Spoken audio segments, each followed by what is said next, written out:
IGP yahumula Jeno Kale Kayihura ani kuba akyasobola okumukubira akasimu amuyambe yali musajja w'amaanyi nga buli kyonna kyalagira kyekikola naye essaawa eno talina kyali mu ggwanga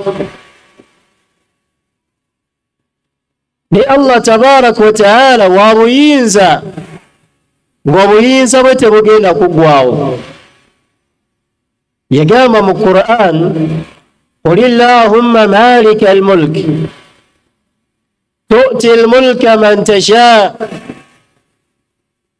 وتنزع الملك ممن تشاء وتعز من تشاء وتذل من تشاء بيدك الخير الله تبارك وتعالى يكبك وابكبك أقام ميزا نابوازك وابا يقدي ate bw'amala n'abujjako yenna gw'aba ayagadde asitula amadaala naawe ebitiibwa oyo yenna gw'aba ayagadde ate era nakkakkanya yenna gw'aba ayagadde mu mukono gwe mwe muli obufuzi bwonna era ku lunaku lw'enkomerero ng'amaze okuzingako eggulu n'ensi byonna bitadde mu kibatu kye ajja kubuuza limanil mulki lyawm olwaleero obufuzi bw'ani nga bakabaka baminisita bapulezidenti bonna ab'ebitiibwa abaali ab'ebitiibwa mu duniya nga bali mu kibatu kye bwe bati tewali ayogera amale yeddemu agambe lillahi lwahidu lqahar obufuzi bw'omu yekka Allah tabaraka wa taala omukasi abakase ne mubeera wano we muli olwaleero abange tudduke nga tudde eri Allah tabaraka wa taala yamala byonna ensonga zonna yazisobola bw'ofuna ebikusoomooza olina kudduka ng'odda eri Allah oluzaalo lugaanye toddukira mu ssabo bangi abaddukidde mu masabo ne bigaana abalala ne bakwatirayo bakwatire ne babareepinga ne batuusaako ogw'obuliisamaani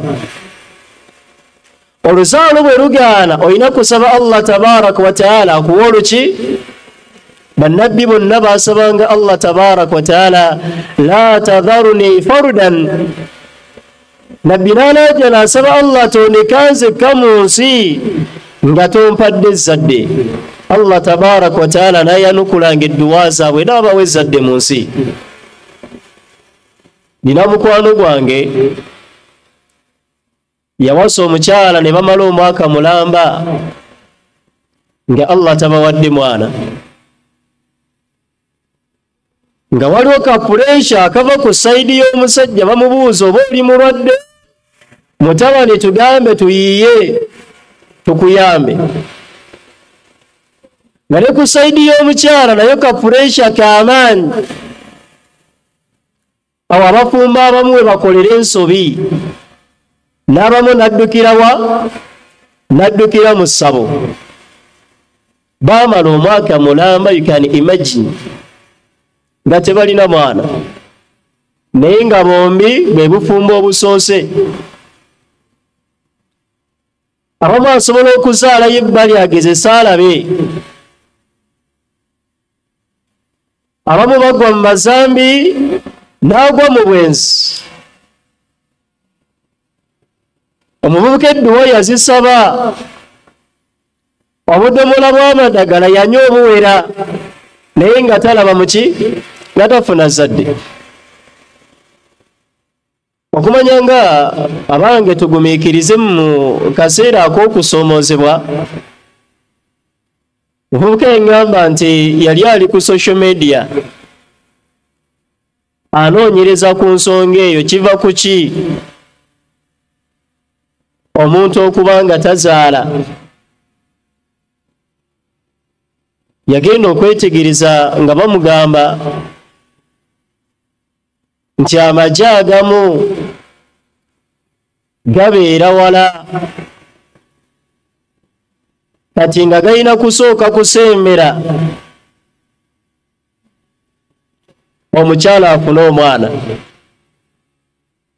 naye nga kyateekeddwa okukola kitono nnyo amagye ago gasembere. Kyesijja kubategeeza mu ddaluso eno lwa nsonga mulimu abaki? Mulimu abaana. Naye kyenjagaddemu nti essabo si ye erimala ebizibu. Kasobola okuba nga kasonga kaki nga katono nnyo naye gwe n'oddukira mu ssabo olwosi bakukwatiddeyo n'ofunireyo olubuto bwe n'olowooza nti omwami wo yatasobola kutuukiriza buvunaanyizibwa bwe. So na bwekityo buli nsonga yonna ya bwavu ya ndwadde tuteekeddwa kuddukira eri Allah tabaraka wa taala.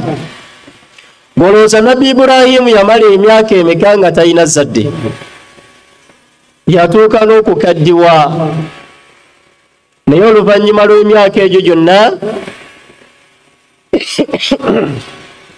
Allah tabaraka wa taala yamuwa ezzadde.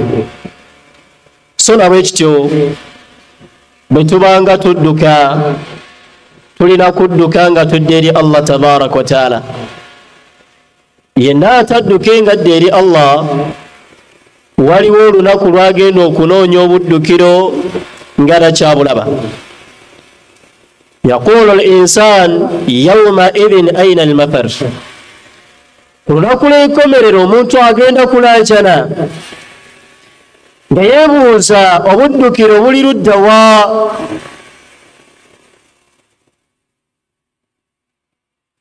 Kalla la wazar.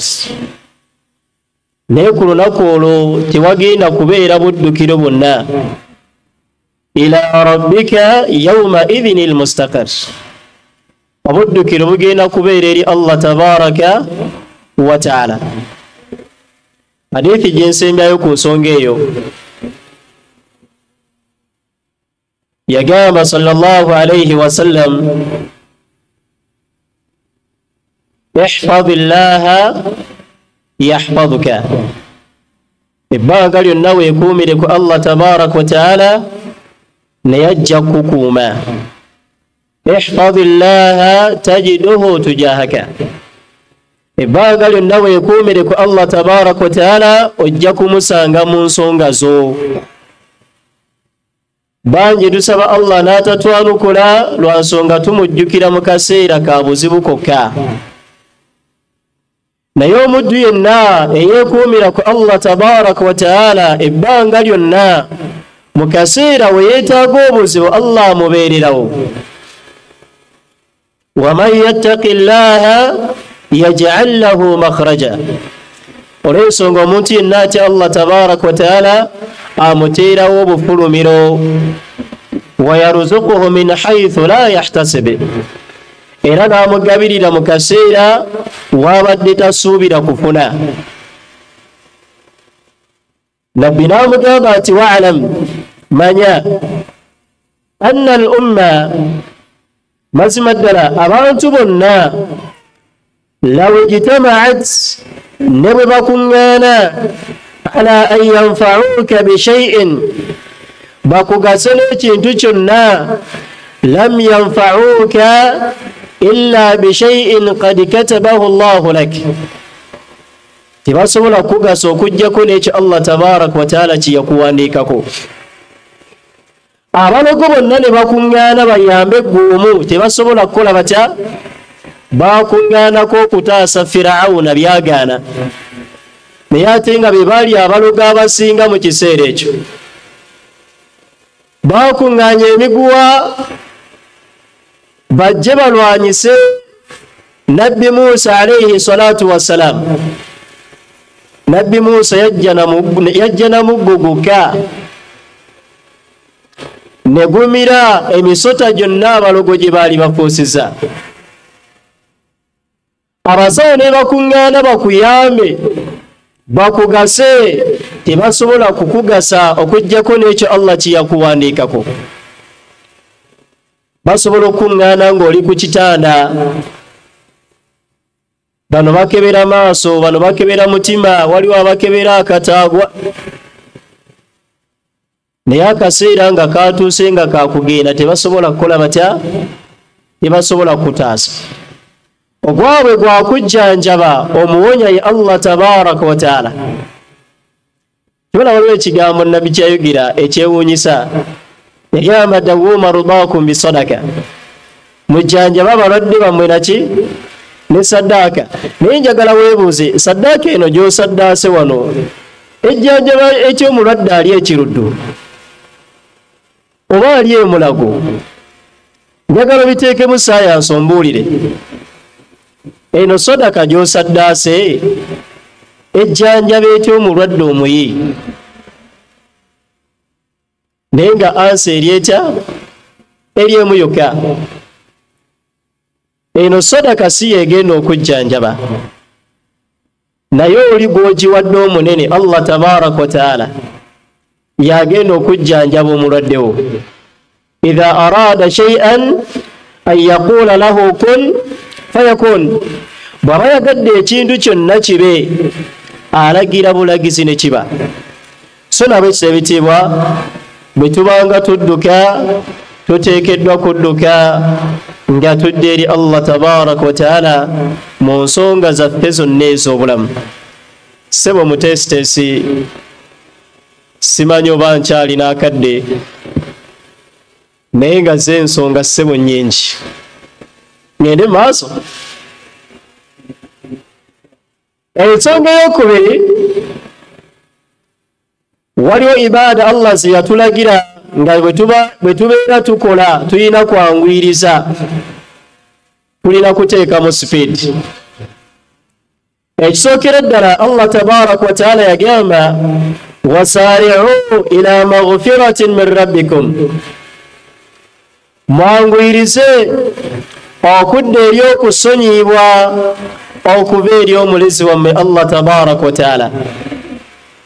wa jannatin arduha as-samawati wal ard, ejjana yagaziwa okusinga eggulu n'ensi, nga yagiteekerateekera abakkiriza abaddu abamutya.